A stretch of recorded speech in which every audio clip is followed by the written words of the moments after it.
Bonjour à tous et j'espère que vous allez bien dans cette nouvelle séance concernant la préparation de l'examen national. Donc, pour cette vidéo, on va faire un exercice de la mécanique et surtout la chute verticale avec frottement. Donc, je vais lire l'exercice. À l'instant t est égal 0.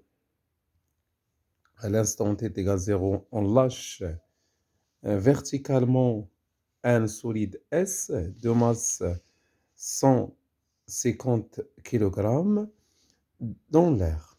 Donc l'air, représente le fluide. Voir la figure. Voilà. Donc dans cet axe qu'on note Z par exemple, donc on a le solide S tombé dans l'air. Donc, on modélise la force de frottement F par l'expression F est égal à K fois la vitesse. On sait d'une façon générale que la force de frottement fluide, donc la force de frottement fluide est égale à K fois la vitesse à la puissance N, mais généralement, donc N est égal à 1 ou N est égal à 2. Dans cet exemple, on prendra F est égal à K fois V. Avec K est égal à 100, c'est une constante positive dans le système international. Donc, mais pour cet exercice, on néglige la poussée d'Archimède. Donc, vous savez bien que lors de la chute verticale avec frottement, on a toujours trois forces.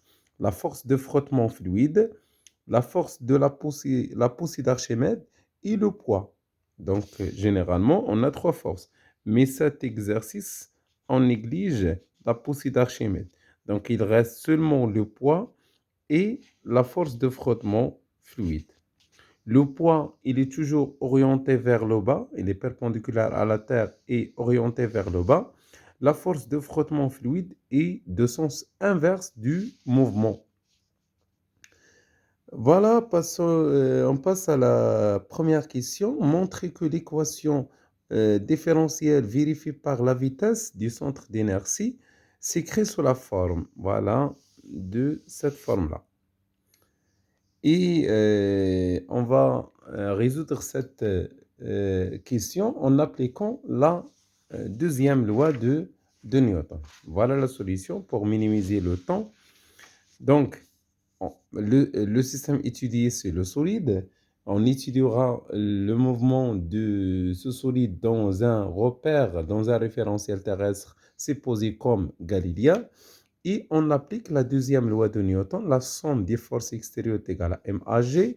Je remplace P par F est égal à MAG et on va projeter cette équation selon l'axe du mouvement. Dans cet exemple, c'est OZ. Donc la projection de P sur Z, la projection de P sur Z, c'est P. La projection de F sur Z, c'est moins F parce que de sens inverse. Donc MG moins F est égal à MAZ ou bien AG. Puis, puisque ce mouvement, c'est un mouvement rectiligne. Donc je remplace maintenant. Donc P c'est MG, F c'est K fois V. Et l'accélération, c'est la dérivée de la vitesse par rapport au temps. Puis, je divise le tout par la masse. Donc, par la masse.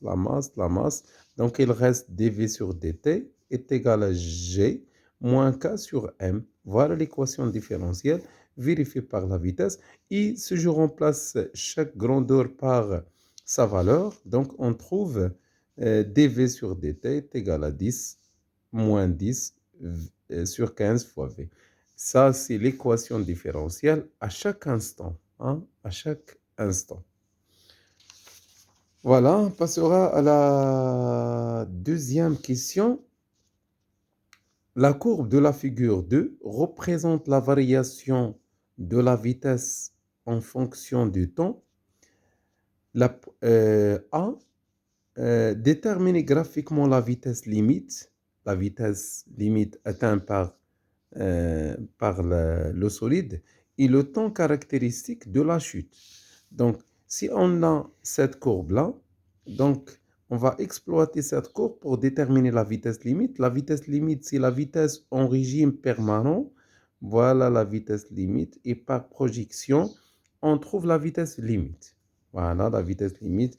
Dans ce cas, on a, peut-être je m'excuse pour les valeurs. Donc, on a seulement 2, 4, 8, 12 et 14. Donc, 2, 4, donc chaque deux carreaux, on a 2, 4, 6, 8, 1, 12, plutôt on a 10, donc 12, 14, ici on a 15. Voilà, donc la valeur de vitesse limite est égale à 15 mètres par seconde. Et la valeur du temps, donc le temps caractéristique, c'est l'intersection entre l'asymptote de la courbe et la tangente. Voilà tout. Donc, dans cet exemple, on a 1,5. 1,5. On a ici 3. Ça, c'est 4,5, 6, 7,5, etc. Voilà. Donc, le régime permanent établi environ voilà le régime permanent. Ça s'appelle régime initial. Le régime permanent établi à l'instant 7,5, c'est-à-dire 5 taux.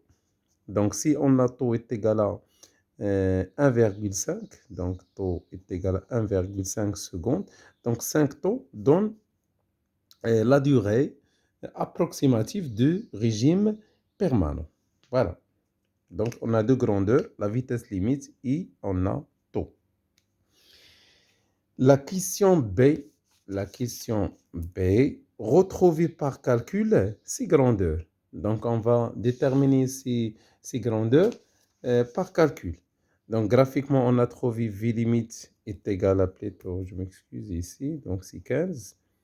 Donc, V limite c'est 15, taux est égal à 1,5 secondes. Et on va exploiter cette équation différentielle en deux régimes. Donc, en régime permanent, la vitesse reste constante et par conséquent, la dérivée de la vitesse est égale à 0. Donc, il reste seulement ça est égal à 0. Donc, je trouve V limite est égal à 15, c'est-à-dire j'ai trouvé la même valeur de la vitesse. Maintenant, en régime initial. Donc, en régime initial, on sait que la vitesse initiale est 0. Donc, la vitesse initiale est 0. Et par conséquent, si la vitesse initiale est égale à 0, donc on élimine cette partie. Donc, il reste dv sur dt est égal à 0 à l'instant 0. Or, dv sur dt représente l'accélération initiale. Donc, dv sur dt à l'instant t est égal à 0 est égal à a0 est égal à a0.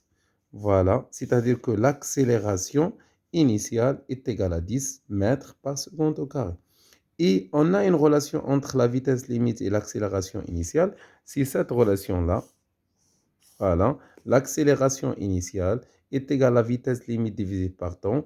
Et on aboutit, taux est égal à V limite sur A0, ce qui donne 1,5 secondes, c'est-à-dire la même valeur qu'on a trouvée graphiquement. Bon, passons maintenant à la question C. La question C, déterminer la nature du mouvement en régime permanent. Donc, on sait que en régime permanent, la vitesse reste constante, c'est-à-dire que l'accélération est nulle. Donc, si la vitesse elle est constante, c'est-à-dire que l'accélération est égale à 0.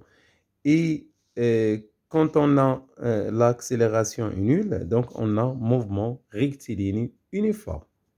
Voilà. La dernière question, c'est la méthode de l'air. Donc, en appliquant la méthode de l'air, déterminer la valeur de l'accélération à 4 et la vitesse V4. Et en utilisant bien sûr le tableau le tableau ci-dessous. Voilà le tableau qui donne le temps. Voilà T0, T1, T2, T3, T4, etc. Et on a ici taux, on a delta T ici, c'est le pas de calcul. Voilà, c'est delta T. Delta T, c'est T2 moins T1, T3 moins T2, etc. Ici, on a la vitesse. Vitesse V0, V1, V2, V3, V4, V5. A0, A1, A2, A3, A4. Ce on cherche, c'est la valeur de V4 et la valeur de A4. Donc, si on applique la méthode de l'air, on a toujours la relation de l'air. C'est VI plus 1 est égal à VI plus AI fois delta T. C'est une relation très importante si on utilise la méthode de l'air. Et on a l'équation différentielle qu'on a trouvée dans la question 1. Delta T, c'est le pas de calcul. Dans cet exercice, c'est T2 moins T1, par exemple, c'est 0,1 seconde. Voilà, donc si on cherche la vitesse, on applique cette relation-là. Et si on cherche l'accélération, on applique cette relation. Par exemple, si on cherche V4, donc V4 est égal à V3 plus A3 delta T. Donc c'est V3 plus A3 delta T. V3 et A3, c'est déjà donné dans le tableau. Donc ici, on a V4, ça c'est V3. On a ici A4, ça c'est A3. Voilà. Donc, par application, on trouve la vitesse V4. De même façon, pour l'accélération, donc A4 est égal à 10 moins 10 sur 15 fois V4. Voilà, par application numérique, on trouve l'accélération A4. Donc, je pense que la méthode de l'air, c'est très simple. Si en connaissant l'équation différentielle trouvée dans l'exercice et connaissant cette relation, il est applicable pour tous les exercices. Voilà, je vous souhaite une bonne journée et à la prochaine vidéo, Inch'Allah. Assalamu alaikum.